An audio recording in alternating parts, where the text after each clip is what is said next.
Well, today we're marking the 100th capture of Detroit's most wanted fugitives, featured right here on 7 Action News. 21 killers and dozens more of the most dangerous criminals in Metro Detroit have been featured in our stories with the U.S. Marshals and captured. All thanks to your tips. 7 Action News reporter Anne-Marie LaFlame working hard always with the U.S. Marshals, and she's joining us now with stories that have come together across Metro Detroit thanks to our viewers. It's been incredible. You know, when I moved home here to Metro Detroit 4 years ago, I wanted to create something that brought us all together. So inspired by the dedication and the legacy of WXYZ, in a time when community, police, and media all have strained relationships, Detroit's Most Wanted is something that we have all been able to find common ground on. And these 100 captures, they're based solely on your tips and pressure for the fugitives to surrender. But for the ones who don't, there is an incredible team of law enforcement agents from across Metro Detroit working around the clock to catch Detroit's Most Wanted. So in 2015, when we had meetings about this, I mean, realistically, it seemed to be a long shot, but let's see what we can do. Let's see what can happen. That's when WXYZ began our partnership with the U.S. Marshals and the Detroit Fugitive Apprehension Team. Our first fugitive, Jerome Easterly. He shot his own mother and had been wanted for months. After this story aired in May of 2015, he was captured within days thanks to your help.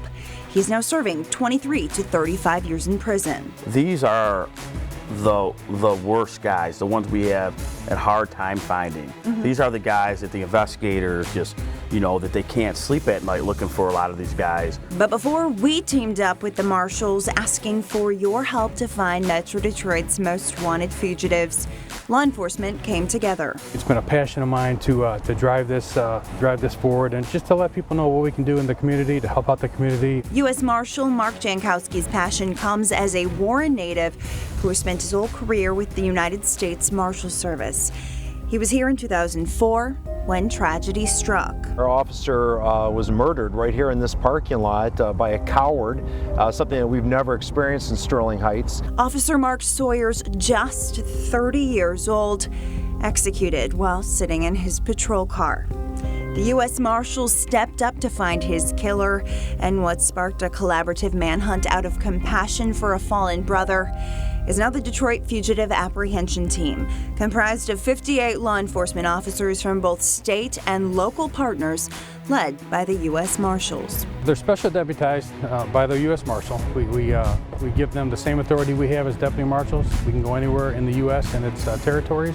That means if a crime happens in any community where we live, work, or send our kids to school, this fugitive team can go anywhere and arrest that fugitive, including all of Detroit's Most Wanted. Your show does wonders. You put those people's names and faces on TV and people start calling. It's an around-the-clock commitment for the members of DFAT who have used your tips to find the bad guys. All these tips come in and we immediately, if the tip looks good, people are at home with their families, sleeping, spending holidays. Our guys and females come in and they get the job done. Leaving their families to protect ours, fulfilling their oath to protect and serve, the same oath Officer Sawyers took, the same job that took him. There isn't a day that goes by they don't remember what he did here in Sterling Heights, the sacrifice he made. It really is such an incredible team. The Detroit Fugitive Apprehension Team works all around the community, and we were fortunate enough to host them here at WXYZ today for a luncheon commemorating our partnership. You can see right there the newly sworn in U.S. Marshal Mark Jankowski of the Eastern District of Michigan, and of course Aaron Garcia right there in the middle. That's Alicia. You met her a year ago. Her mother was attacked. She was brave enough to speak out, and we were able to find her fugitives that they were searching for, the attacker of her mother.